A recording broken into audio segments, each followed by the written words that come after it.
भारतीय राजनीति के रंगमंच पर जहां हर बयान एक चाल होती है और हर आरोप एक दांव, राहुल गांधी ने वोट चोरी के मुद्दे पर एक नया अध्याय खोल दिया है।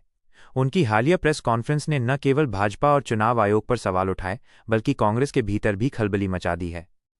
दिल्ली की एक हलचल भरी दोपहर में राहुल गांधी ने पत्रकारों से खचाखच भरे हॉल में प्रवेश किया।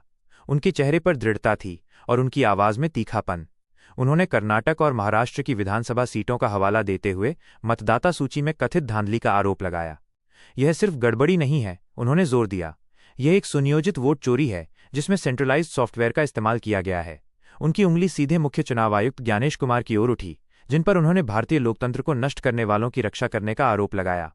उन्होंने ब्लैक एंड व्हाइट सबूत होने का दावा किया और कहा कि ये मुद्दा उनकी वोटर अधिकार यात्रा को मिले जबरदस्त समर्थन का नतीजा है, जिसने बिहार में अच्छा प्रदर्शन किया था। पार्टी के भीतर राहुल के इस आक्रामक रुख पर मिश्रित प्रतिक्रियाएं थीं। अभिषेक मनु सिंघवी जैसे वरिष्ठ नेताओं ने इस मुद्दे को उजागर करने का समर्थन किया, लेकिन साथ ही भाजपा के जाल में न फंसने की चेतावनी दी। उन्होंने कहा, हमारा काम धांधली को उजागर करना है, चुनाव आयोग का काम सबूत पेश करना। हालांकि इंडियन एक्सप्रेस की रिपोर्ट के अनुसार पार्टी के सभी नेता राहुल के इस अभियान से सहज नहीं थे। कुछ का मानना था कि यह भारतीय लोकतंत्र की वैधता को ही चुनौती दे सकता है।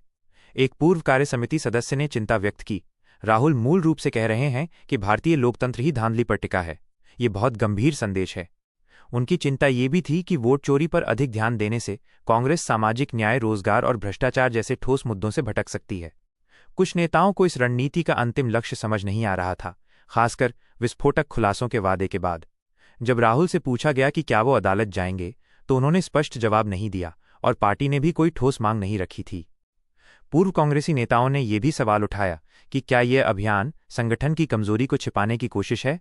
कर्नाटक की महादेवपुरा सीट का उदाहरण देते हुए, जहां राहुल ने 1 लाख अतिरिक्त वोट जोड़े जाने का आरोप लगाया, एक नेता ने पूछा, अगर इतनी बड़ी गड़बड़ी हुई तो आपके बूथ स्तर के कार्यकर्ता और एजेंट क्या कर रहे थे। ये दर्शाता है कि संगठन सिर्फ कागजों पर है।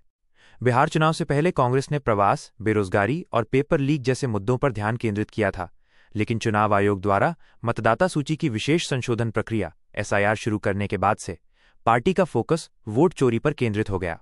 जमीनी स्तर पर यह मुद्दा उतना प्रभावी नहीं दिख रहा था और आशंका थी कि चुनाव आते आते लोग इसे भूल सकते हैं।